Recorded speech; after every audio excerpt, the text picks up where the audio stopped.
Hello, and welcome to episode 71 of VR Roundtable. I'm going to be your host this week. This is Steve. I'm coming in from Louisville, and I have Anthony and Chris with me. Gary is tied up. Last week he mentioned having his van stolen, and I think he's still kind of dealing with all that hassle, and it's never good when something like that is stolen and you got to fool with it. So you're going to be stuck with just the three of us. So, fellas, how's it going?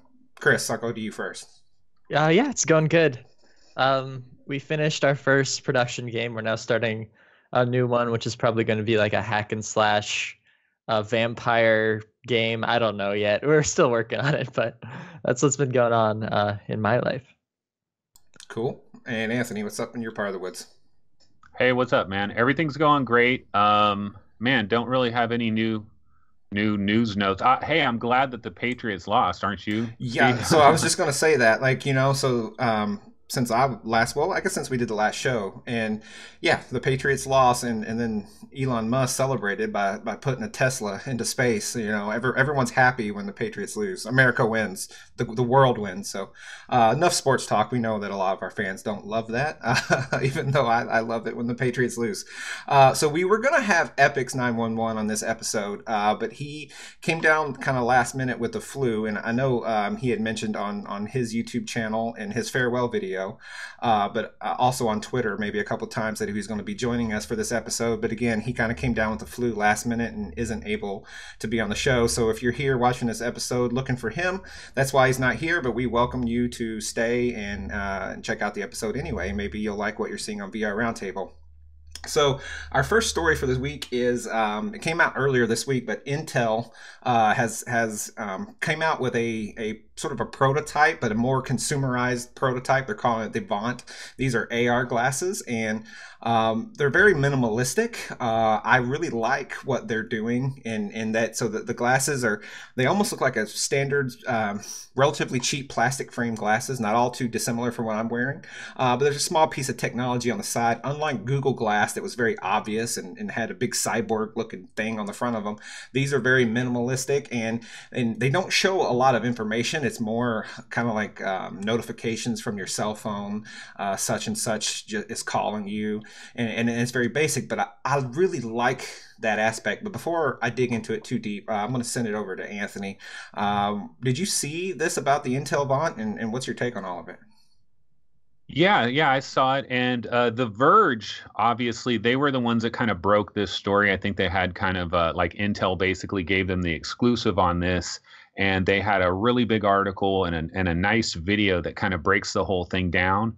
And this, I was questioning, whether or not this is something that we really should cover in VR gaming, because it's not very gaming related. But the thing that I like about it, if you read the article and you watch the video, one of the things that you learn about it is that when Intel was designing these glasses, one of the things they were super concerned about is they wanted the glasses to still be flexible, and for the like the frames and stuff to still have that bendable feel that real glasses have. They didn't want it to be this like rigid thing that is stuck in your face. They wanted it to have flexibility.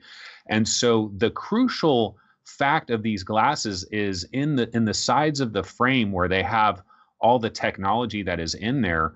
That's the key to these glasses, because it's bendable, but it has that technology in there. And like you said, Steve, you can wear these things and people are not going to immediately know that you're filming everything that they're doing.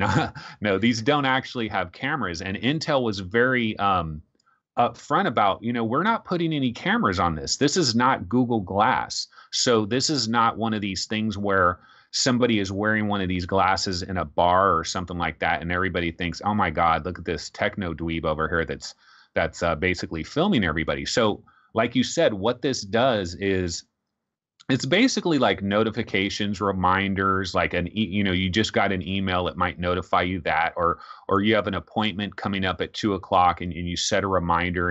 And what it does is, I believe it's like 400 by 150 pixels. There's basically this little rectangle that is in one of your eyes, and it's like 15 degrees below where your normal vision would be. It's like down here, and it only appears if you actually look down there. So if you don't look down there, it's not even there.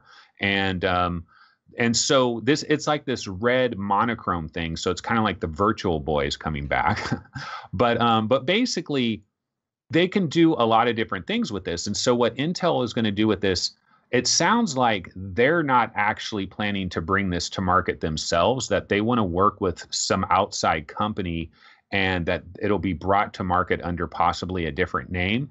And I believe this summer they're going to be working with developers to come up with new ideas and new things that can be done with this.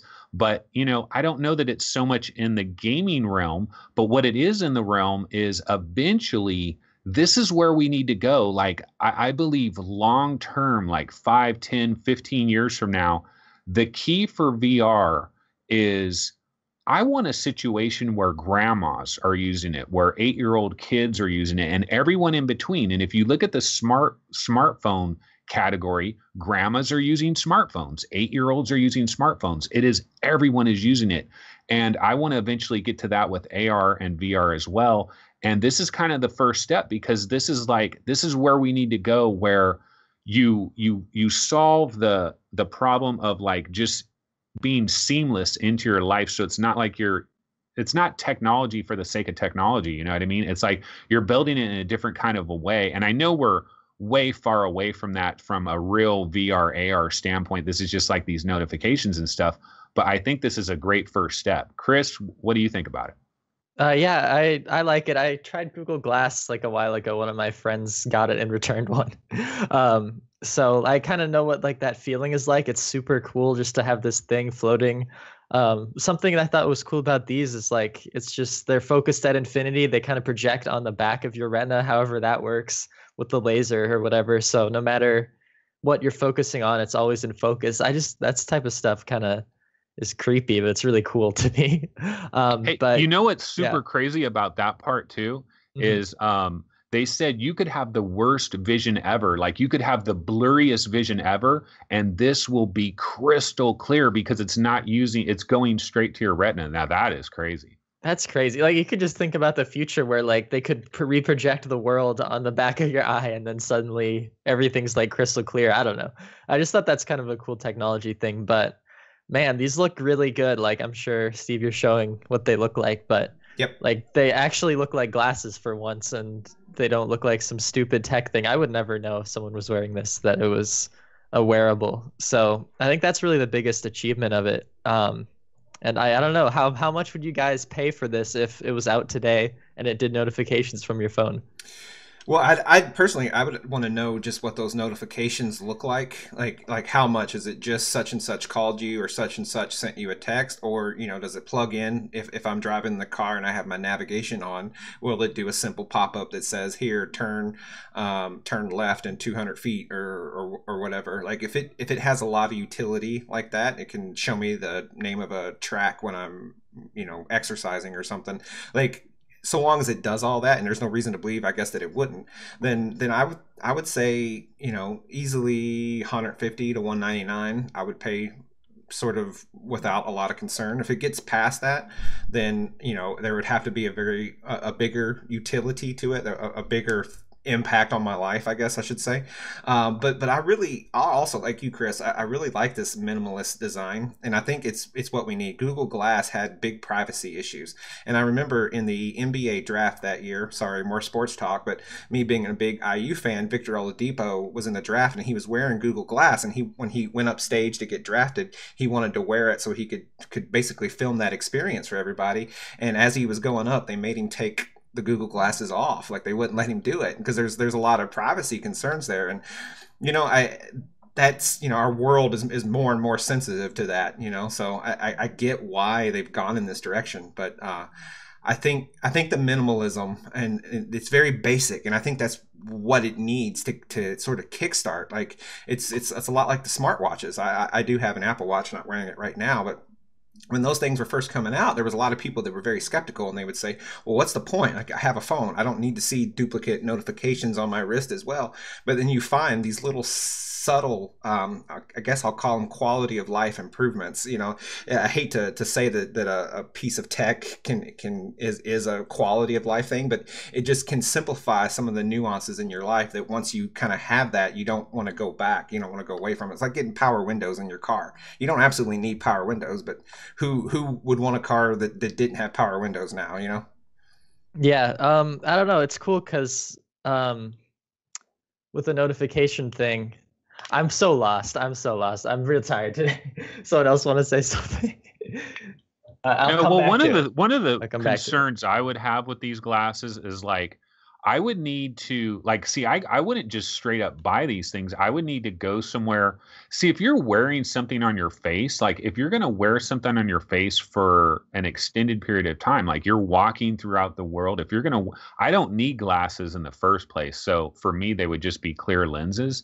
But if I was going to be wearing these things all over the damn place, they would have to look right on my face. And the thing is, different frames look right on different people's faces. So eventually it would have to become a situation where it'd be available in different types of frames, different styles, you know. So I mean that's going to have to be part of it as well. If it's something that you're wearing out in the open, you're wearing it to Starbucks, you're wearing it to the grocery store and wherever. Right. I was gonna mention the spectacles that I had like early in the first few episodes where I joined, where they're literally just video, and like this is just notifications. So there's kind of that like difference, and really it seems like notifications makes way more sense for the general public. No one's upset about that. Everyone was upset about spectacles. So, like people can record me all the time, even though they tried to make it user friendly with that little circle thing that shows you're recording. It's still like kind of creepy. So I think the right approach is to not ever focus on this whole videoing people and privacy stuff. Just kind of avoid that and go to notifications. So I like this, but yeah, I agree. Like 150 to 200 is what I would pay, but I bet it's like over $1,000 right now if you wanted to eventually get a dev kit once they go on sale. So we'll wait for them to go down. Yeah, initially it's going to be expensive, but I hope whoever they partner with on a manufacturing level, because I think Anthony, you mentioned, it's no sign that Intel wants to bring this out themselves, so they'll license this technology to somebody, let's say Dell, whatever. No, they signed a deal with Ray-Ban.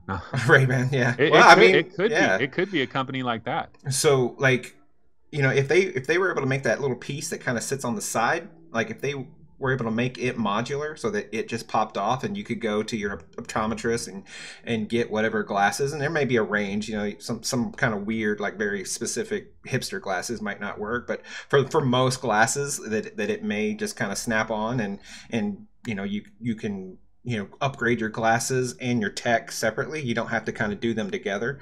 That might be a pretty good idea, because there are times where I get new glasses and it's for maybe my lenses have gotten scratched, or it's just been a couple of years and I'm due and might not align with the tech cycle, so that's just a thought, but still, I like the idea.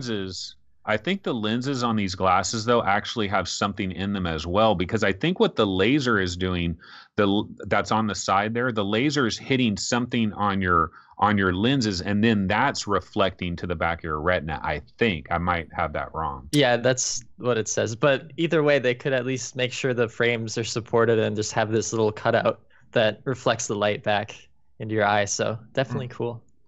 Okay, well, I'll move on to the next one. Our next story is Vreal. They got 11.7 million in funding.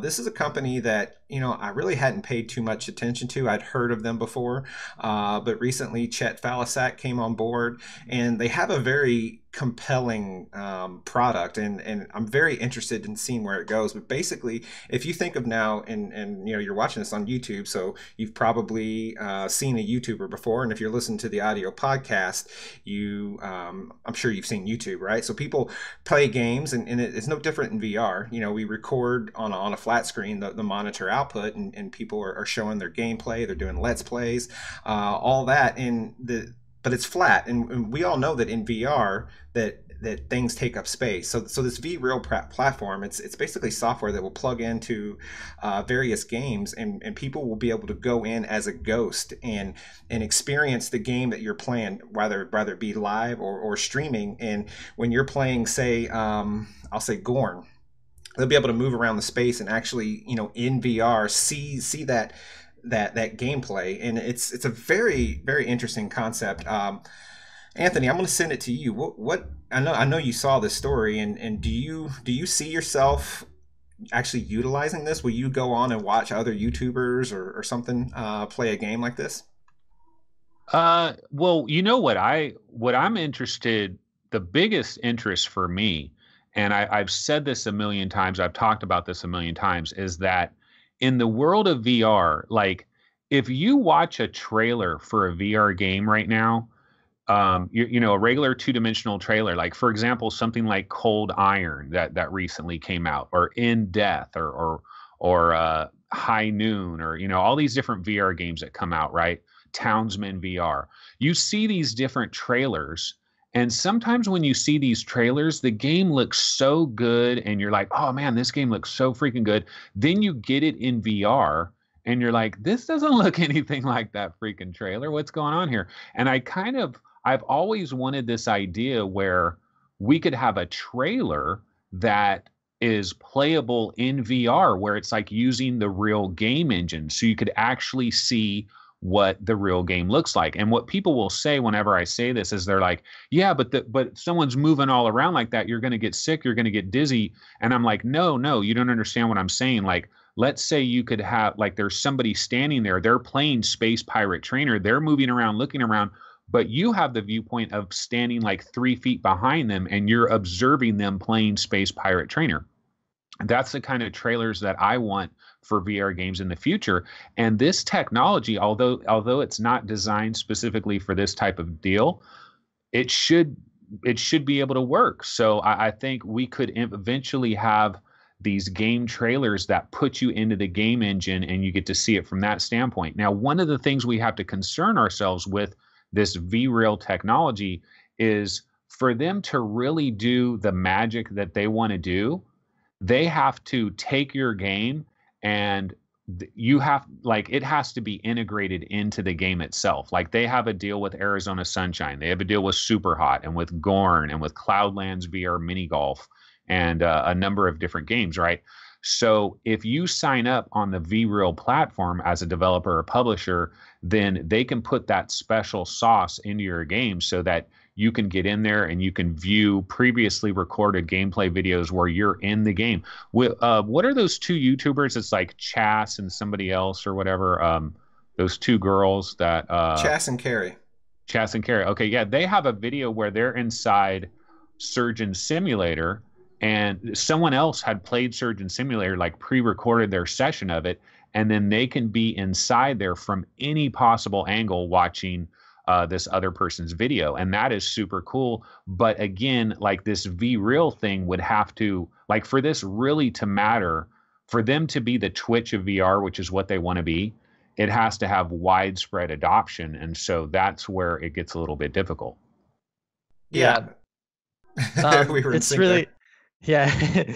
It's so cool. Like, it seems like it'd be really good for our show if we ever went into like a VR recorded show, because you can set up all these 2D cameras for streaming as well, and then set up a 360 stream and like enhance your mixed reality streams with this, and also just have it for people who are in VR, they can actually watch it directly in engine. So like, that's really cool that it can kind of do all these different things. I'd never heard about this before. I was trying to understand what the heck it was, but I think I am finally starting to get it. But it's really a lot of different things put together. So yeah, I don't know. Like, I think it's all pretty great. Like, it's a fantastic idea. What concerns me though is the point you guys just made, in that it has to plug in with each and every game. Like, I think they need to find a way for it to be universal. Maybe they can work with the different SDKs, or even skip the SDKs and go straight to open XR, and just kind of have it baked in so that each and every game doesn't have to support it. Because if it isn't a standard, there are inevitably going to be games that don't support it that are major games, and then it's going to become yet one more divide, right? Like we don't need any more reasons to fragment the already fragmented VR space, and it needs to all be together. So that would be my one critique of it, and I'm sure they're thinking of it, and they're very much aware of this. Maybe even just partnering with Valve and kind of getting it baked into OpenVR is the way to go. And they have that relationship with Chet now. Yeah, I could never see it like in Fallout 4 or some game that big. I could never see there being a live streaming platform in a big game like that. It seems like all the games that are currently supported are all kind of tiny games that can, you can have a lot of people in and like look at them. There's not that many polygons and stuff. But I feel like for AAA, that'll be like a whole nother thing to kind of attack, because right now it's really just these indie games that are tiny. You know what I think Vreal, like what they're hoping for though, is if they can become the first platform that does this right, then they could become the Coca-Cola, you know what I mean? And so everybody's like, oh, does your game support Vreal? Oh, your game doesn't support Vreal. Does your game support Vreal? You know, that type of thing, right? They want to get out there. They want to become this flagship platform for this idea, and then make it to the point where if you're bringing out a big VR game, it's kind of expected that you support Vreal. That's what they're hoping, that's what their dream is. But I just wanted to say one other thing about the camera thing, the 2D camera thing, because if you do Let's Play VR videos on YouTube, one of the issues that you have to deal with, we've all dealt with this because we've all tried doing Let's Plays at one time or another, and you do a video and sometimes the camera view that just comes with the game, it's like all over the place, you know what I mean? And so if you're just on a computer monitor trying to watch something, it can be almost nauseating, looking at somebody else's game footage, where when you take a 2D camera and you're like, okay, I'm going to set this camera up so it specifically captures this one area and it's not moving all over the place. That is a pretty big part too. I like that. Yeah. Do you guys ever do the job simulator like camera when you showed people job simulator and like had it on your TV or anything? No, I didn't like job simulator that much. Yeah, it's real cool. Like, I mean, this just sounds like a platformized version of that feature, but like you just in VR, you kind of get like a digital camera and you just place it, and then everyone watching on the TV or the monitor just sees what that is, and it's way less nauseating. So like I think that would be like a super good feature to have in every game if they could roll this out like system wide on Steam VR or something like that. That's really the best thing that could happen, but it probably won't. Right. Okay, well, moving on, we have some small news. First is Ark Park is getting a March 22nd release date, and that's a game that I've had my eye on from a distance. I don't know too much about it. I never played the main game that it's from. Was it Ark Survival? Whatever that game is. I've never played it. It's a flat game. But you know what? VR lends itself very well to anything with dinosaurs, and outside of Robinson the Journey, I don't feel like we've had a very, very good dinosaur based game. We had Island 359 from the same developer that did Brookhaven Experiment, even though it was different guys, the same company. That game just, I don't know, I didn't like it. It was just kind of, it wasn't that good, for at least for me. So I still want a really good dinosaur game. So I'm hoping that Ark Park kind of delivers on that. The other small piece of news is just kind of more zany than anything. I'm not sure why, but Oculus Palmer has joined the Oculus subreddit moderator team. So we might start seeing him a lot more on the Oculus subreddit. I don't know why he'd want to spend his time doing that. Outside of it, just shows that he's an authentic nerd fan of this technology that he helped foster. Because it can't be a lucrative use of his time, from a valuation standpoint. He's just that much into it. So I thought it was pretty cool. That is cool. And moving on, so you guys ready to get into some game talk? Sure. Can I quickly just mention I'm a little worried about Ark Park just because I used to play the survival evolved game and it was so buggy and so unoptimized that I could barely run it. So I'm just kind of worried for VR with that. I really hope they can make something super scaled down that'll actually run, but we'll wait and find out. Yeah. I think this is, but the developer is Snail Games for this particular game, which isn't like the actual real developer of Ark Survival Evolved or whatever it is. So I think it's a different developer.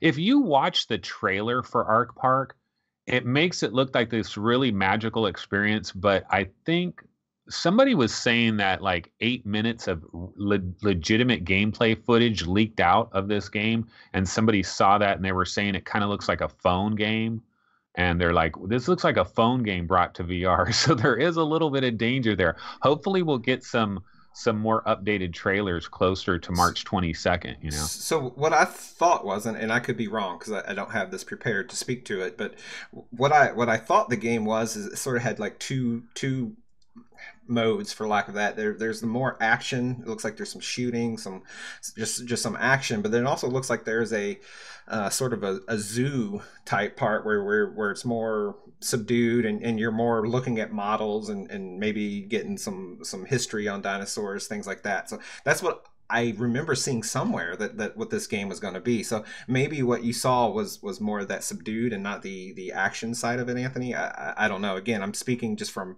a mental note I made at some point in my head from some video I must have watched at some point in time, right? Like, I'm not reading this from anything. So moving on, before we get into game talk, I kind of want to bring something up. I mentioned earlier that Epic's 911 was going to be on the show, and he announced this week that he was stopping his channel, and it was kind of a bummer to me because he's really one of the only YouTubers that I watched, and I got a sense from him he wasn't an animated YouTuber or anything. He was just sort of kind of a no fluff, straight to the point, straight shooter. So I really, it's a bummer that he's going to stop his news channel. But at the same time, it also kind of, I kind of get where he's coming from, and a little bit jealous in the sense that he can now just kind of kick back and play games. And I'm sure he's going to pursue something else. He mentioned starting a history YouTube channel, but he gets to sit back and just kind of play some games as a civilian now, as opposed to being a content creator. And it got me thinking, and I know there are times when we aren't able to play every game, and if we do get to a lot of new games, we're not able to get to them as thorough as we would like. So I kind of wanted to solicit some listener feedback and let us know in the comments, but just curious what you guys think. Would you rather us dip our toes into a lot of games and we may not be able to spend a ton of time with it, but understanding that a lot of times that initial feeling kind of does, that initial gut reaction ends up being a pretty good indicator of the quality of the game. It's not always true. Sometimes things get real good later in the game, but for the most part, I think that initial reaction is probably more accurate than it's not. The other direction is, we could play less games. We could be far more selective and get deeper into them. But again, it's less games, less coverage. So just be curious as to what all of our listeners think and what they would like to see in terms of coverage, because I know myself, I'm often at a point where, okay, I want to play this game I'm really into, but we've already talked about it for the last 2 weeks, and I got this handful of new games to play, and it's sort of driving some of the decisions I'm making in the games that I play, and just kind of curious as the best way to move forward from that. Do you guys got any thoughts on that? It's just amazing how many new games come out every week. It's very overwhelming. Like, you don't really think about it, but there's all these tiny indie games that drop like every week. And I don't know, behind the scenes, there's so many games that we still don't even have time to play, even though like it seems like we get to a lot, we still talk about a lot of games each week, but there's always like more. So I don't know. It's crazy. There's too many VR games, but yeah, definitely the feedback would help a lot with us figuring out what we should focus on. Do you guys remember the last week in December and the first week in January? There were no releases whatsoever, and it was a beautiful, magical time because I could just play Fallout 4 VR like every single day because it was so slow. And yeah, that's what we get into here. And I'm doing this, other channel where I'm doing daily news and all this stuff, and there's a straight up pressure there. I mean, I don't know if I'm just putting it on myself, but it is a situation where if you don't cover all the big new games that are coming out, people are like, what are you doing? You're on YouTube. You're this is your job. You're supposed to play every game, and you're supposed to play it for 10 hours and know every little thing about every game. And it's difficult, and you put pressure on yourself. And I know Epic's like one of the dreams come true for him about backing off of his channel. I know that's probably didn't want that to happen, and now he's going to do this history thing and hopefully has tremendous success with that. But one of the beautiful things of backing away, like what you said, Steve, he is now a civilian, you know, and so he could play any game he wants. And if he wants to play a game that's from 2 years ago and get like super deep into the game and just completely ignore the new release list, he's able to do that. Now, at the same time, I have to say that, like, oh, life is so hard, we have to play all the new games, you know? So it's like there's two different sides of the coin. But yeah, you know, we're interested in your guys' feedback. I would have to guess, like, long-term fans of our show are probably like, go ahead, play whatever you want. We just want, you know, we want to hear you, you know? And then like newer fans are like, play all the new games, please, because I don't really care that much about you. I want to hear about the new games. So yeah, it's definitely like a first world problem, right? If there ever was a definition of first world problem, this is it. Like, we have too many games to play, and we can't give them all justice, and we can't always speak to them with very, very high level of depth and experience with them. So it's more of our gut reactions, and I really want to focus on that, because a lot of times, you know, when I talk about a game that I didn't get to spend 15 hours with, it's my gut reaction, that initial feeling, and that's what makes VR so good, is that, you know, within the first 10 minutes of playing a game, you get such a visceral initial feeling that you never got with flat games prior to this. So a lot of times that initial feeling and how awesome you perceive something can really translate to how good a game ends up being. But right. Also, just like how crappy a game is. Like, if you go in there and you're like, oh, the textures are bad and blah blah blah, like, I would never want to continue playing a game like that. So I guess it kind of goes both ways with that. Like, if it's a crappy game, you pretty much know right away, usually. Like 99% of the time, if a game's bad, I'll know it within like 10 minutes, you know? Right. Okay, so we can go ahead and with all that, we can actually talk about some games. So I'm going to jump our order a little bit, so maybe throwing you guys a curveball, because we've already talked about one game in the past, not too long ago. But the first game I want to talk about is Brass Tactics.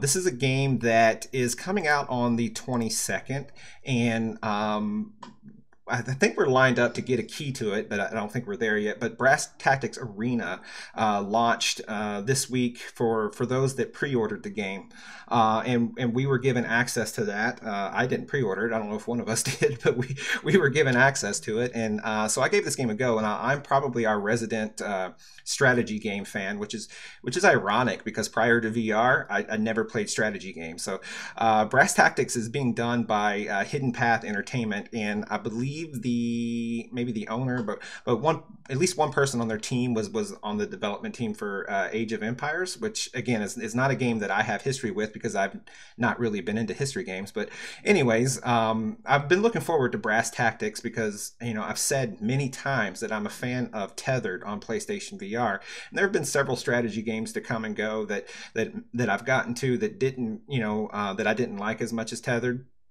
There was a game that came out late last year, Skyworld. I never got to play that one, and I'm going to get back to that at some point. But Brass Tactics is yet sort of another major strategy game. And what they've done, and I really like how they've approached this, is they want people to try this game. So if you pre-order, you can get access to Brass Tactics Arena, which is sort of it's like when you go to a restaurant and you get the sampler. You get a little bit of everything. It's not the full game, but you get to play a full match. You get to sit at a table. You get to use the system, the mechanics. You go through some of the tutorials. You get to see how this game is going to operate, and I think it's a fantastic way of demoing a game, whether it be a strategy game or whatever.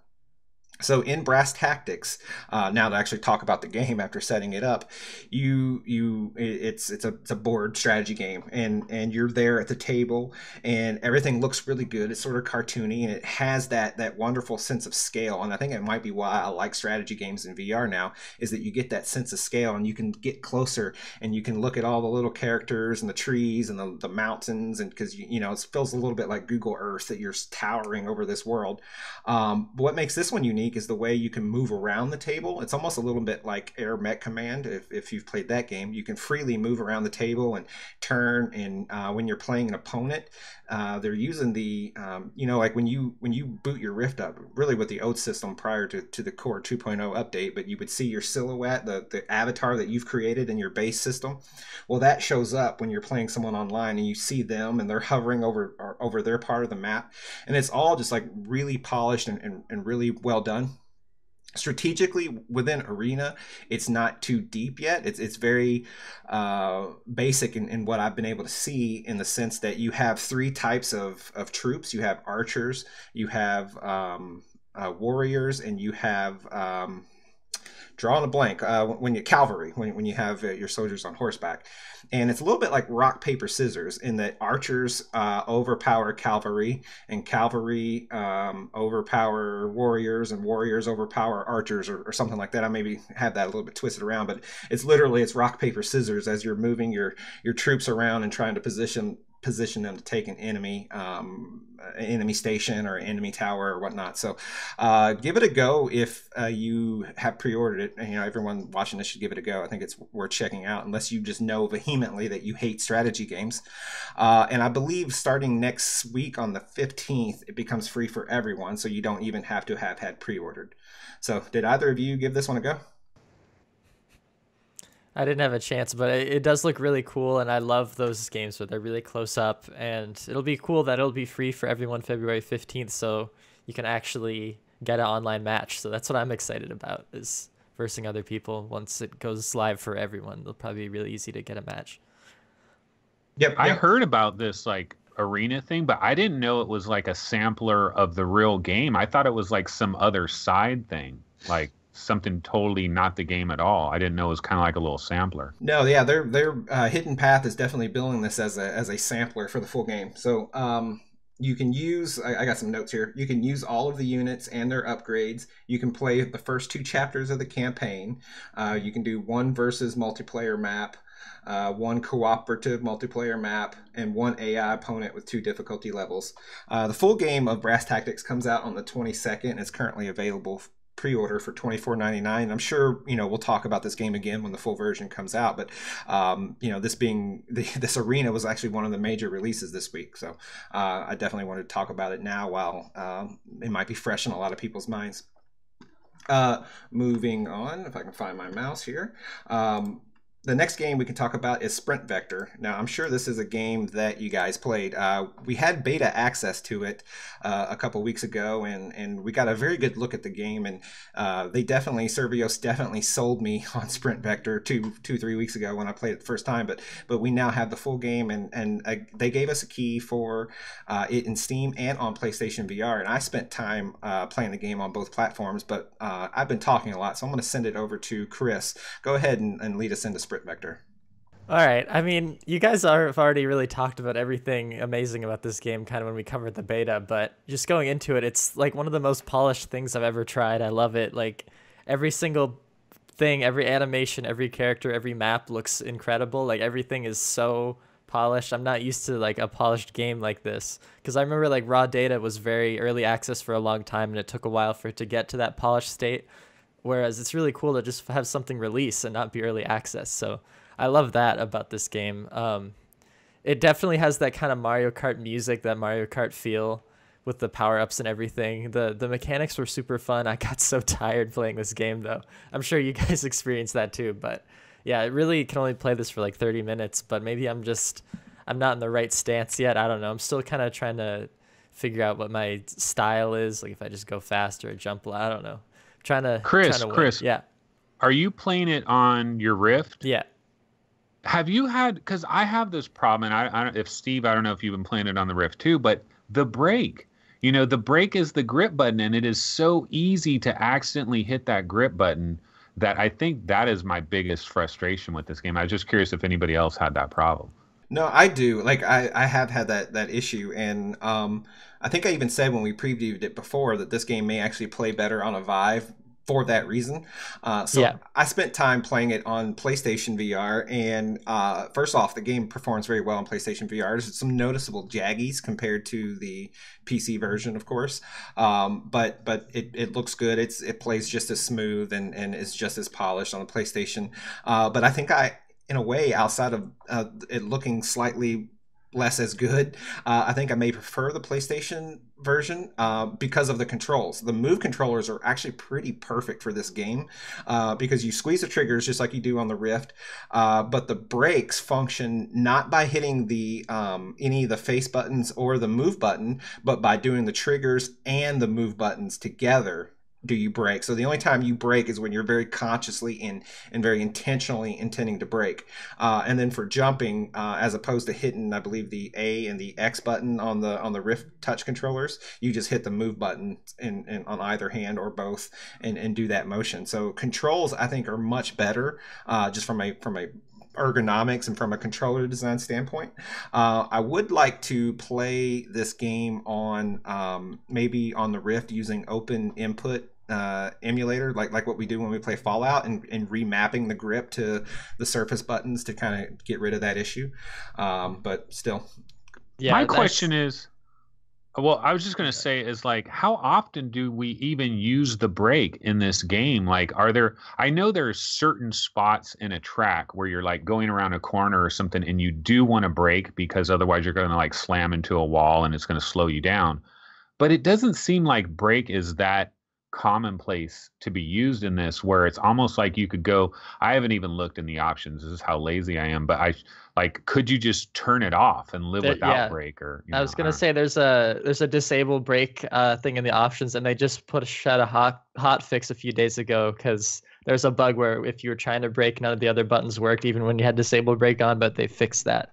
So okay. I think I'm probably going to disable brake. I don't know. I never really used it other than like in a tutorial. Well, yeah, I use it a little bit. So like when you do a big jump off of a ramp or whatever, and you're kind of gliding, and if you go back, if you're thinking, well, if I just get back to the track, I can resume skating and will actually, go faster because you can't accelerate while you're gliding, at least not that I know of.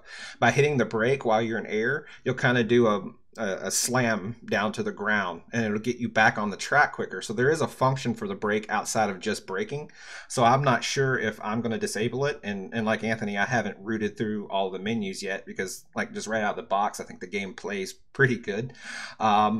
So outside of the controls, which again they're not that bad, we're probably making it seem worse than it is. This is a fantastic game. The other complaint, and there's no solution for it, so I probably shouldn't even call it a complaint. Is it is pretty fatiguing. Like I can't play this for much more than a half hour. Like every time I go in and play, like I've learned that you can be more efficient. Almost picture yourself ice skating, in that if you kind of stoop forward a little bit and really stride with it, they call their movement system I think fluid locomotion system. Or fluid movement system. They've actually developed this as its own name. But I found that you can be more efficient and you won't get as tired. But what inevitably happens, at least to me, like I lose focus of that efficiency and start kind of acting frantic and hectic, trying to navigate the race, and end up just kind of going into an inefficient arm swinging fury and then just tire myself out. So, yeah, the one thing I'll say about it is like, the best thing that it has going is what Chris was talking about originally, which is production values up the yin yang, like the polish, like everything, the menus. It's magical, because so many VR games we play, a lot of that stuff is janky, and you get into the actual game and the game is fine, but like everything surrounding the game is all, it's irritating, it's frustrating, and it just is not a pleasurable overall experience. But Sprint Vector, everything is pleasurable about it, and it is very polished. I really believe that Survios has another major franchise here. I mean, hopefully if this resonates with people, this could be another franchise for them, because I think they've put it together great. And then the pricing, we were kind of talking about the pricing last week, and Gary was kind of wondering, he was thinking that the price I thought, 29 to 39, like that's way too high, like maybe 19 or something. And so what they did was they do have this 20% discount. Now I think it ends in a couple of days, like February 15th or something. but you can get it for basically $24 right now, and then it goes to its $29.99 price. But there are 11 tracks. That's pretty damn good, if there was only like 5 or 6 tracks, but there's 11. There's 11 tracks. Or 12, whatever, something like that. I think there's 12 tracks. Sorry, I didn't mean to derail your thought. There's also the challenges. I forget how many, but there's like also another 9 of those, I think. Yeah, because there's like 21 total. So yeah, there's 12 tracks, and then there's like nine challenge tracks, 21 total. And then it's also the music. Do you know there's actually a bundle that you can buy with this game where you get the game and then you get the original soundtrack, and it's like $31 or something. And a lot of people might think, well, damn, you're paying that much extra for no, this soundtrack is good. Like, this is one of these soundtracks where I would listen to it in my car. I kind of felt that way with To the Top, and this one has another banging soundtrack. And then also, have you guys ever, what's that show? God, there's this show that's on like Saturday. It's like a Saturday morning cartoon, and it has this girl, and it's like Funky Town or something. I know you guys know what I'm talking about, but man, I wish I knew the name of this thing. But it's like this cartoon thing, but it has real people in it. It's like Funky Town or something. I don't know what it's called, but anyway, there's this like really young girl, and then there's this older guy, and they have kind of like this comedy routine going. And in this game, there's these 2 announcers that are in this game, and they're constantly running their dialogue, and they have like a comedy thing. There's just a vibe. Sprint Vector has a vibe. It has a feel. It has its own flavor. And if you like this flavor, you're going to like this game. I like it. It is an exercise game. You will get tired. But I think everybody needs to have an exercise game. Like, it's great. Like, I like Spark, Cyberpunk VR. It's nice to have a handful of games that you can exercise. The only downside, though, is like if you just took a shower and you don't feel like getting, you don't want to get to the point where you might actually get a little bit sweaty, then you don't want to go into that game. That's the only downside. Yep. So the only other thing I'll add is because you touched on the price via Steam and Oculus, it's $29.99, but a launch discount bringing it to $23.99. PlayStation Network, which is a place where we typically see games priced a little higher, they didn't do it in this case. It's also $29.99 with a launch discount at $23.99 when it comes out next week. Sorry, I shouldn't say it's already there. It doesn't come out till I believe Tuesday, the 13th, for PlayStation Network, but it'll have a PlayStation Plus discount on top of the launch discount, making it $21.99 if you're a Plus subscriber. So pretty good value there. $21.99 if you have a PSVR, like pick this game up. I'm confident in recommending it.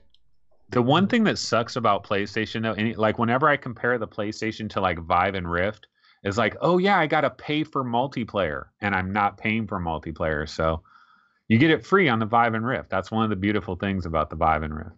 Yeah. Plus, it's cross-platform on PC, so that's good. Yes, it is cross-platform on PC, but it is not cross-platform with PC to PlayStation VR, which is actually one of the I remember seeing a Twitter response. I forget by who. Maybe it was Jeff Kanata, somebody, and they were kind of saying, "Oh, that's a bummer because in VR we need these multiplayer communities to thrive as long as they can," and there have been several games. I'm not going to try to list them all right now, but there have been several games that kind of knocked down that PlayStation to PC multi-platform barrier that has always been there for traditional flat gaming, and VR has made strides in getting rid of that to a degree, but not with this game. So it'd be interesting to know why. But it is a little bit of a bummer for the community, and that it may thrive a little more had they had that influx of PlayStation players as well. But it is. Isn't Rec Room open like that? Rec Room?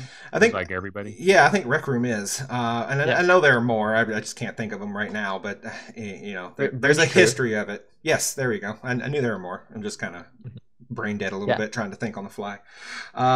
Moving on. Do you guys have any other games you want to talk about? I could talk really briefly about Sairento VR. Sairento VR. I recently Mixed Realms. I was talking about that game on one of my shows, and I didn't have the game, and then they hooked me up with a code, so I was able to try it out. I've only played it a little bit, like the last 2 days, But if you are into Super Hot, and if you're like, if Super Hot and Robo Recall are your two favorite games, then you will probably really love this game because it is that same kind of action. It's very fast, it's furious, and but the weird thing about it though is you're constantly using teleport. Like teleporting is a huge part of the game, and I know that like most games we think, oh, I want natural locomotion, I want go anywhere locomotion, like I don't want to use teleport, I don't want to use teleport. But in this game I don't even think they have an option for natural locomotion in Sairento because it's such an integrated part of the gameplay. Because basically the way it works is every single surface that you see is jump, like you can jump onto the side of a surface and then jump off of it. And you can also do a double jump where you can teleport up into the air, and then at the very top of where you're up in the air, you can do another jump on top of that. So you can do this like double jump, and you have two blades that are behind you that you can just grab a blade out of here. You could do double blade, you could double blade it, and then you have your guns on your waist basically. And so what you're doing is you're battling basically like samurai type enemies. It's a cool like Neo Tokyo type of environment, kind of Blade Runner-ish, cyberpunk-ish, cool environment. Now, for me, I'm running it like with the textures down really low, so it runs well because I got a crappy computer. And so the graphics, like Chris, you'd probably be embarrassed by these textures. You would be like, oh, I don't like these textures. But the gameplay is great, and the action is fast and furious. And what you end up doing in this game is double jumping and like jumping just right on the top of somebody and just it's very what's that word, like when you like getting out stress, like releasing stress. Yeah, I'm an engineer. I'm not good with words. Cathartic? Cathartic. There Cathartic. we go. I just can't say it. I can't say it. It's that kind of like Robo Recall and like Super Hot. Like if you've had a stressful day, you come home from work and you want to like get some frustration out a little bit. Like Robo Recall and Super Hot are very good for that. And this game is very similar to that because you're jumping around like a crazy fool. I mean, acrobat like crazy, lots of slow motion type stuff going on. And you're just slashing the shit out of these guys and blasting them with your guns. And I'm still super, super early in the game, but definitely like it. Cool. So I'll go ahead and talk, just because it's been what's getting a lot of my focus, but I'm going to talk about, as soon as I get it pulled up here, been playing a lot of Fallout 4. Sorry, it took me a minute to get that lined up. And I know we've talked about it, and I just kind of want to revisit it because it got a beta update, and you guys brought it up on the show last week that I wasn't able to attend, but none of you guys had played the beta. Well, since then the beta has kind of been branched to the main release, so now everyone has it, and all in all, I think it's a major improvement. I feel like performance is a little better. The scopes, the way they work is, and that was one of the big things, is like when you play a lot of shooting games in VR, the scopes, you just pull your rifle up and it's like you're looking through a real scope, and it'll be through one eye only. You can close one eye and look down. In Fallout, it doesn't work that way. It's definitely a sort of a hack, and it makes sense as to why they didn't have it functioning at all when the game launched. But you take a sniper rifle or a gun with a scope and you bring it up to your eye like you would, but then the game just sort of fades to a different view, and it doesn't feel like you're looking down a scope, but what you get is a round view that has been it's not stereoscopic. You can look with both eyes, but both eyes have the same view, so there's no 3D depth to it, and it's really super sampled and it's really sharp. It actually looks pretty good. Like I wish all of Fallout looked that good, but it doesn't really do the scope thing very well at all, but it's functional, and I typically play shooting games from a distance and as a sniper, so I'm now actually using snipers as I play this game, so it's functional. It doesn't feel very natural, so it's a bit of a bummer there. But I've also, I've said it many times, I've come from a console background, so I've not ever played a game and modded it and really done all that. So I'm going down that path because I'm still absolutely loving Fallout 4 VR, and I've installed the Sim Settlements mod, which along with the Rise of the Commonwealth expansion, which is basically instead of you having to manage your settlements, your workshops and all that, you can, with this mod, you assign a leader and then they build the cities up for you. So you spend your time shooting and going on quests and playing Fallout rather than playing SimCity. So I really, really like this mod, and I'm actually showing it right now for those that are watching on YouTube. When you build a city for the first time, like say that you're at the castle and you assign a leader, it takes you and it zooms you out and you're flying above your settlement as it's being built in front of your eyes. Again, a little bit like Google Earth, but it gives you an opportunity to get a really good view of the world of Fallout 4, because you can look around outside of just the settlement that's being built in front of you. You can see everything on the horizon. It's a view in Fallout that you can't get any other way. And it's not really, the game wasn't intended for VR, and the person who did this mod didn't do it for VR. It just kind of happened to work that way by happenstance. Some of the other mods that I'm doing, there's a mod to change the maps in Pip-Boy so that you can actually see where you're going and see some of the roads. I may have video, maybe that'll show up before we close the show out. And then lastly, I've also, I went ahead, again, because I'm so into it, I feel a little apologetic in a way of talking about it continually, but I went ahead and purchased the flat game. Is on sale this week with the DLC, and I wanted the DLC. So for I think $30, you can buy the game with the DLC, the GOTY version. I really only wanted the DLC, but this is a way to buy the DLC and basically get the flat game for free. So I picked that up and I installed the DLC. And they're basically 3 DLCs: the robot automatron, then Far Harbor, and then Nuka World. And I haven't got to Nuka World yet because it's not unlocked. I'm not far enough in the main quest, but I've gone to Far Harbor, and it works. And you have to do, there's a couple little steps, but it's very, very operable, and I haven't ran into any bugs yet. So for those of anyone watching the show that's kind of curious and really wants to know how deep to go in the rabbit hole with Fallout, it's a very delicate balance. Do you go real deep with it and start modding and hacking and just get too crazy with it? And I'm trying not to do that, but I keep finding that I like it so much and I want to keep going back to it, and I'm looking for these little things to improve it. So just kind of wanted to report on that, and so far so good. And there's lots of resources out there. There's a Fallout 4 VR subreddit that I spend some time in, and if you're digging this game like I am, go for it. Like, I think it's made the experience much better.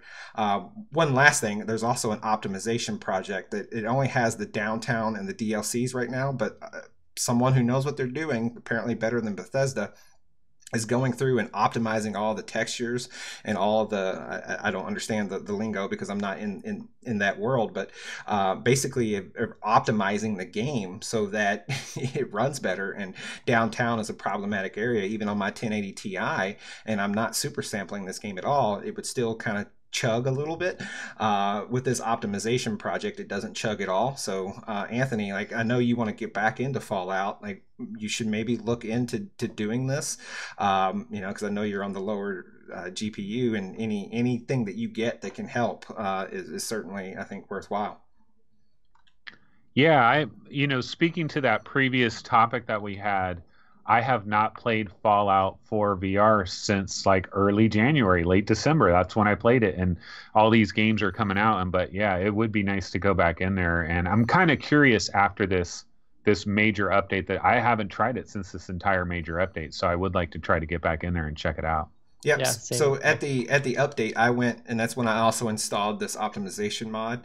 So I'm not sure where everything came, but right now it is running a lot better for me post update and post this optimization mod and all that. I don't know where to attribute the biggest gains at, but it's now at a point where the game is it's at a point where it should have been when it released in December. It's not a complete cluster, and I had to invest some time to get it there.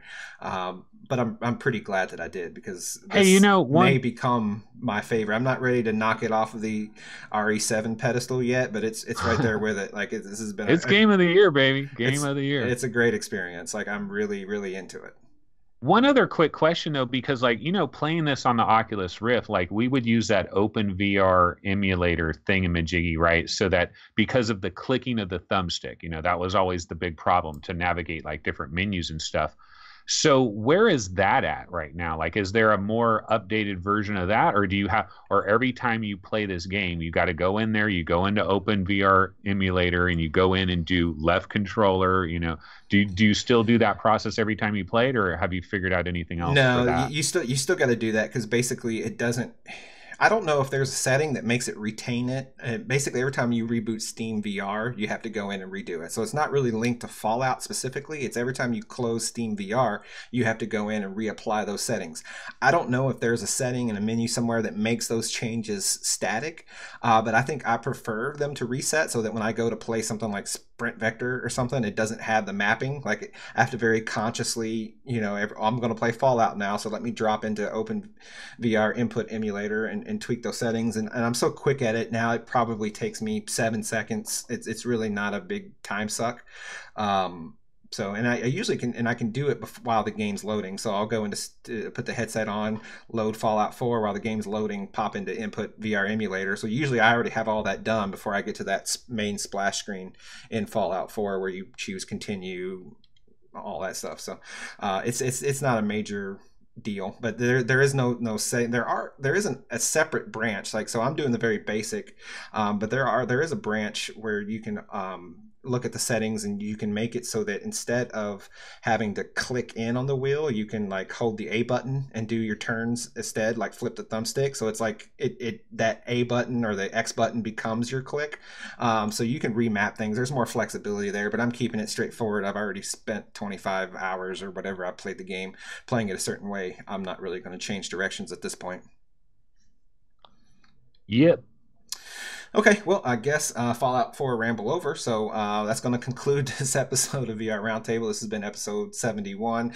As always, we like the likes. So like it, subscribe, hit it up in iTunes or wherever you're getting it. iTunes reviews. Have we checked? We need to check the iTunes reviews because I think we had a couple really since we last talked about it. I'd have to go back, but we are getting some people leaving us reviews, and we appreciate that. But the more you do, the more exposure we get, which really just kind of helps drive us and motivate us to keep doing the show. So it's all that vicious circle. Everyone does it. We're no special. We're no different. Need them reviews. Need all that stuff. It helps the show more than most people probably understand. So again, thanks for watching, and we will see you next week. Later.